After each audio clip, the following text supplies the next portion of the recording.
ప్రజలరా ఈ వీడియోని స్కిప్ చేయకుండా చూడండి, దయచేసి స్కిప్ చేయకుండా చూడండి. మన కేసీఆర్ ప్రభుత్వం గత 10 సంవత్సరాలుగా మేము అన్ని అభివృద్ధులు చేసుకుంటూ వచ్చామని చెప్పినప్పటికీ ఆసిఫాబాద్ డిస్టిక్లోని మంగి అనే గ్రామమే కానీ అటు చుట్టుపక్కల ఉన్న గిరిజన గ్రామాలు కానీ 1% కూడా కేసీఆర్ చేసిన హామీలు ఒక్కటి కూడా అందలేని పరిస్థితి అక్కడ. ఈ వీడియోని పూర్తి స్థాయిలో చూడడానికి అయితే ప్రయత్నం చేయండి. మీకు పూర్తిగా వివరించడానికి అయితే నా వంతు ప్రయత్నం చేస్తాను. ఒకసారి ఈ వీడియో చేయండి. ఈ అబ్బాయి పేరు వెంకటేష్. 2018 నుంచి యూట్యూబ్ స్టార్ట్ చేసి తన గ్రామంలో ఉన్న సమస్యలను సోషల్ మీడియాలో పెడుతూ ఉంటాడు. మరి ఎవరైనా నాయకులు చూసేనా ఆదుకుంటారా అంటే ఆదుకోలేని పరిస్థితి. అక్కడ ఎమ్మెల్యే వచ్చేసి 10 సంవత్సరాలు పరిపాలించినప్పటికీ ఆయనకు ఈ రోడ్లు ఏం అవపడకుండా ఆయన దగ్గర వచ్చి ఓట్లను తీసుకొని వెళ్ళిపోయి అధికారంలోకి వచ్చి మళ్ళీ వారిని పట్టించుకోలేని పరిస్థితి. ఈ విధంగా గత ప్రభుత్వం బీఆర్ఎస్ పార్టీ వారికి ఏం న్యాయం చేకూర్చలేదు. ఇక ఆ విషయాన్ని పూర్తి స్థాయిలో తిలకించాడు వెంకటేష్ అనే అబ్బాయి. ఇక మా ఊరు బాగుపడాలంటే నేను మా ఊరికి నేనే ఎమ్మెల్యే అవ్వాలి, ఆసిఫాబాద్కి నేనే ఎమ్మెల్యేగా నిలబడి నా యొక్క గ్రామాలు నేనే అభివృద్ధి చేసుకోవాలని ఆయన ఆ విధంగా చెప్పడం జరిగింది. మరి ఆ ఊరికి తాగడానికి నీళ్లు లేదు, పోవడానికి సరిగ్గా రోడ్డు లేదు. ఆ రోడ్డు ఎట్లా అంటే మనం వెళ్ళినా కూడా వెళ్ళలేని పరిస్థితి, బుడిద కన్నా హీనంగా ఉంటుంది ఆ రోడ్డు. చెప్పులు లేకుండా మాత్రమే చుక్కలే అని చెప్పుకోవచ్చు. అదేవిధంగా ఆ ఊర్లో ఎటువంటి డబుల్ బెడ్రూమ్ ఇల్లులు కూడా లేవు. వారికి కరెంటు సకాలంలో లేదు. వారికి టీవీ అంటే ఏందో తెలియదు. వారికి మొబైల్ అంటే ఏంటో తెలియదు. అటువంటి గ్రామంలో వెంకటేష్ అనే అబ్బాయి హైదరాబాద్లో అబ్బాయి చదువుకొని తను యూట్యూబ్ రంగంలో ముందుకు వెళ్ళి నా ఊరి సమస్యలను బయట చెప్పుకోవాలి అనే ఒక ఆవేదనతోటి ఆ యొక్క యూట్యూబ్ని స్టార్ట్ చేశాడు. ఇక తన ఆవేదన 2018 నుంచి ప్రతి ఒక్క ఎమ్మెల్యేకి చెప్పినా కూడా ఏ ఎమ్మెల్యే అట వారి గ్రామాన్ని అభివృద్ధి చేయలేని పరిస్థితి. అలాంటప్పుడు అతనికి ఒక ఆలోచన వచ్చింది, నేను ఎమ్మెల్యేగా నిలబడితే వీళ్ళని అడగాల్సిన అవసరం లేదు అనే ఒక గొప్ప ఆలోచన రావడం ఎంతో గర్వకారణం అని చెప్పుకోవచ్చు. ఇక ఆ వెంకటేష్ గురించి పూర్తి స్థాయిలో చూద్దాము. డబుల్ బెడ్రూమ్ కూడా రాలే. మరి కేసీఆర్ ఏమో లక్షల డబుల్ బెడ్రూమ్ ఇచ్చేసామని చెప్పిండు. మరి ఆ ఊరి కాడ చూసుకుంటే డబుల్ బెడ్రూమ్ కాదు కదా, ఎటువంటి నెట్వర్క్ కనెక్షన్ కూడా ఇవ్వలేని పరిస్థితి ఈరోజు. మరి ఇక్కడ ఈ రోడ్డు చూసుకోండి, ఈ వెంకటేష్ అబ్బాయి నడుస్తున్న రోడ్లు ఇదే విధంగా ఉంటాయి. ఇది నార్మల్ రోడ్ అయినప్పటికీ ఇంకా వారు బండ్లు ఏ విధంగా ఉంటాయంటే ఇక బండి పోతే దిగబడుడే. ఆ విధంగా అంత దారుణంగా చోటు చేసుకున్నాయి రోడ్లు. అయితే రోడ్లు లేవు. ఆ రోడ్లు చూడండి, దాంట్లో ఏ బండి నడుస్తుంది మీరే చెప్పండి. ఓ కేసీఆర్ సారు 10 సంవత్సరాలుగా మేము నీకు కనిపించలేదా అని ఆసిఫాబాద్ యొక్క వెంకటేష్ అనే అబ్బాయి ఆ ఊరి ప్రజలతోటి అన్నీ తెలుసుకొని ఆవేదన చెందడం జరిగింది. పట్టణంలో ప్రతి గల్లీకి సిసి రోడ్ ఉంటుంది. మా గిరిజన గ్రామాల్లో ప్రతి ఊరికి బురద రోడ్ ఉంటుంది. వర్షాకాలం వస్తే ఎత్తుపోయిన బురద రోడ్లే చూశారు కదా. ఇక ఆ బురద నీళ్ళలో మన మాజీ సీఎం నడిచేటోళ్ళ వాళ్ళ కొడుకు ఇట్లా నడిచేటోళ్ళ రోడ్లలో మీరే చూడండి. ఇక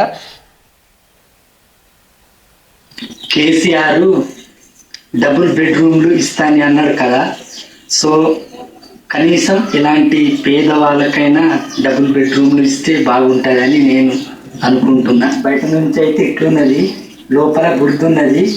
ఒకసారి లోపలికి వెళ్ళి చూపిస్తాను. ఇవన్నీ పట్ట భూములే. ఒకప్పుడు ఈ మారుమూల గిరిజన గ్రామంలో చాలా కుటుంబం వాళ్ళు నివసిస్తుండే. ఈ విలేజ్ లో తాగడానికి నీళ్లు దొరుకుతలేదని ఈ భూములను విడిచిపెట్టి వేరే విలేజ్ కి వెళ్ళిపోయినారు. మనుషులు బతకాలి అంటే ఖచ్చితంగా నీళ్లు ఉండాలి. నీళ్లు ఉంటే ఏడైనా బతుకుతారు. ప్రస్తుతం కూడా ఈ విలేజ్ లో వాటర్ సమస్య చాలా పెద్ద సమస్య. ప్రస్తుతం విలేజ్ దగ్గరలో ఉన్నాం. Let's go. ఏ ఎమ్మెల్యే గెలిచినా ఈ మారుమూల ఆదివాసీ గ్రామాలను అభివృద్ధి చేస్తలేరు. చాలా మారుమూల ఆదివాసీ గ్రామాలకు సరైన రోడ్లు లేవు, నెట్వర్క్ ఉండదు. ప్రస్తుతం నెట్వర్క్ లో ఉన్నాను. రోజు ఈ అడవికి వస్తున్నా నెట్వర్క్ కోసం. ఎవరికి చెప్పాలి మా బాధలు? చాలా మంది అన్నారు, బ్రో మీరు ఎమ్మెల్యేకి చెప్పండి, ఎంపీకి చెప్పండి అని. వాళ్ళకి తెలియదా ఈ ప్రాంతంలో ఉన్న ప్రాబ్లమ్స్ గురించి? నెక్స్ట్ పక్క నేనే ఎమ్మెల్యే పోటీ చేస్తా. వెంకటేష్ యొక్క మాటలు అయితే మీరు విన్నారు కదా, ఏ విధంగా ఆయన మాట్లాడుతున్నారు మీరు విన్నారు కదా. రోడ్లు చక్కగా లేవు, అక్కడ తాగడానికి నీళ్లు లేకపోతే అక్కడ పట్టా భూములు ఉన్న ఆ సొంత భూములను కాస్త వదిలేసి వేరే చోట వలసకెళ్ళిపోయారట. మనకు ఒకరోజు కరెంటు లేకుంటే ఫ్యాన్ నడవకుంటే గడవదు. అదేవిధంగా ఒకరోజు తాగడానికి నీళ్లు లేకుంటే నానా బూతులు తిడతాము, మన తల్లిదండ్రులు నానా బూతులు తిడతాము. మరి మనకు సరిగ్గా రోడ్లు లేకుంటే ఆ నాయకులను ఇష్టం వచ్చినట్టు దూషించుకుంటాము. ఇవన్నీ మన కాడ ఉన్నప్పుడు ఈ విధంగా జరిగితే మరి అడవిలో ఉన్న వారి గిరిజనుల పరిస్థితి ఏంటిది? అక్కడ వర్షాకాలం వస్తే 24 గంటల వర్షపాతమే జరుగుతుంది అక్కడ. అటువంటి ప్రదేశంలో ఒక తాగడానికి నీళ్ళైనా ఉండాలి కదా, లేకుంటే వారికి సకాలంలో నడవడానికి రోడ్డు అయినా ఉండాలి కదా. అక్కడ రోడ్డు లేదు, హాస్పిటల్ లేదు, చదవడానికి స్కూల్ లేదు. ఇలా చెప్పుకొని పోతే చాలా సమస్యలు తలెత్తుకొని ఉన్నాయి అక్కడ. వెంకటేష్ చెప్పినట్టుగా డబుల్ బెడ్రూమ్లు ఇస్తానని చెప్పి మా ఊర్లో ఒక్క డబుల్ బెడ్రూమ్ కూడా రాలేదు. మా ఆసిఫాబాద్ డిస్టిక్లో ఒక్క డబుల్ బెడ్రూమ్ కూడా రాలేదు. ఇండ్లు మాత్రమే బయట పెంకుటిల్లు లెక్క అవుపడతాయి, లోపలికి వెళ్ళి చూస్తే అంత బురదే అన్నట్టుగా మనకు చూపించాడు కదా. ఏ ఎంపీ ఎమ్మెల్యే ఎవరు వచ్చినా కూడా మా సమస్యలు ఎవరు తీర్చడం లేదు. మా సమస్యలు ఎవరితో చెప్పుకోవాలంటే ఎమ్మెల్యేతో చెప్పుకోమంటున్నారు. ఆ ఎమ్మెల్యేతో చెప్తే ఓట్ల కోసమే ముఖం చూపేసుకుని వెళ్ళిపోతాడు తప్ప అభివృద్ధి చేయడం లేదు. ఈ ఊరు బాగుపడాలన్నా నేను ఎమ్మెల్యేగా నిలబడతాను. నేను ఎమ్మెల్యేగా నిలబడి మా ఆసిఫాబాద్ డిస్టిక్ వాళ్ళు ఉన్న గిరిజన గ్రామాలని నేను అభివృద్ధి చేస్తా అని కంకణం కట్టుకున్నాడు వెంకటేష్. అయితే మీరే చెప్పండి ప్రజలారా, ఒక యువకుడు ఇప్పుడు తాను ఈ ఏజ్లో చాలామంది చెడిపోతూ ఉంటారు. అదే గిరిజన గ్రామాల్లో ఉన్న పిల్లలందరూ చుట్టాలు తాగడమో లేకుంటే మందుకు వ్యసనం బానిసై ఇప్పసార తాగి ఆగమైపోవడమో అలాంటి సిచ్యువేషన్లో వెంకటేష్ అనే అబ్బాయి నా ఊరు ఇంకా దీన స్థితిలోనే ఉన్నది, బయట స్టేట్స్ తోటి పోల్చుకుంటే, బయట సిటీ తోటి పోల్చుకుంటే, బయట పల్లెటూళ్ళతో పోల్చుకుంటే నా యొక్క ఊరు అధ్వానంగా ఉంది, మా ఊరు ఇంత కూడా డెవలప్ కాలేదు, ఎవరినేం అడిగినా కూడా ఎవరేమి చేయట్లేదు, ఇక నేనే ఎమ్మెల్యేగా పోటీ చేస్తా అని ఆ ఆలోచన వచ్చింది చూడండి. ఇక మార్పు అక్కడి నుంచే మొదలైందని చెప్పుకోవచ్చు. అంతేనా కదా? ఈ ఏజ్లో ఏం చేద్దాం, ఎటు పోయి చెడిపోదామని ఆలోచిస్తున్న ఈ ఏజ్లో నేను ఎమ్మెల్యే ఈ గ్రామానికి ఈ చుట్టుపక్కల ఉన్న గిరిజన గ్రామాలను అభివృద్ధి చేస్తా అనే ఒక గొప్ప ఆలోచన వచ్చింది చూడండి. దానికైనా మనం పూర్తి స్థాయిలో వెంకటేష్ అనే అబ్బాయిని పూర్తి స్థాయిలో సపోర్ట్ చేయడానికి అయితే ప్రయత్నం చేయాలి. ఒకరోజు ఆ ఊరికి వెళ్ళి వారి ఊరి సమస్యలు కూడా చూపెడతాను. కేసీఆర్ గురించి మాట్లాడుకుంటే 10 సంవత్సరాలుగా ఆ ఆసిఫాబాద్ డిస్టిక్ అయితే వారి కంటికి అయితే కనబడలేదట. మరి ఈరోజు నల్గొండలోకి వెళ్ళి చలో నల్గొండ అని సభలు పెట్టడం జరిగింది. మరి ఇదే సభ చలో ఆసిఫాబాద్ అని పెట్టి అక్కడ గిరిజన గ్రామాలు ఏవైతే ఉన్నాయో వాటిని పూర్తి స్థాయిలో ఎందుకు పరిశీలించలేదు కేసీఆర్? మరి గది 10 సంవత్సరాలు నడిచినప్పటికీ మేము పెద్ద హైవేలు వేసినాం, రోడ్ల డెవలప్మెంట్ని హైదరాబాద్ అంటే development, outer ring road, in ring road, necklace అది ఇది అన్నారు. మరి ఇక్కడ ఎటువంటి నక్లెస్ రోడ్ ఉంది, ఇక్కడ ఎటువంటి హైవే రింగ్ రోడ్ ఉంది, మరి ఈజ్ ఇట్ ఇండియా అని అనుకుంటున్నారు ఫారెన్ వాళ్ళని చెప్పిండు. మరి ఇప్పుడు ఈజ్ ఇట్ ఆసిఫాబాద్ అని మీరు చెప్పాలి. ఇప్పుడు అభివృద్ధి అనేది డెవలప్ ఉన్న సిటీని చేస్తే అభివృద్ధి కాదు. అభివృద్ధి అనేది ఇలాంటి ఆసిఫాబాద్లో గిరిజన గ్రామాల్లో ఏదైతే రోడ్లు లేకుండా వాళ్ళు బ్రతుకుతున్నారో అటువంటి సైడు రోడ్లు వేయడం అభివృద్ధి. ఇలా లేని ఖర్చులు చేశారు కానీ ఈ ఒక్క ఊరు మీకు అవపడలేదు చూడండి. ఇక ఎంత దౌర్భాగ్యం అంటే ఇక చెప్పుకోలేము. కానీ ఇకనైనా మనం చేయాల్సింది ఏంటంటే, నా వీడియో చూసే ప్రతి ఒక్కరికి నేను వేడుకుంటుంది ఏంటంటే, ఆసిఫాబాద్ గిరిజనుల నుంచి పుట్టిన ఒక మహానుభావుడు, పోరాట యోధుడు అని చెప్పుకోవచ్చు అతను.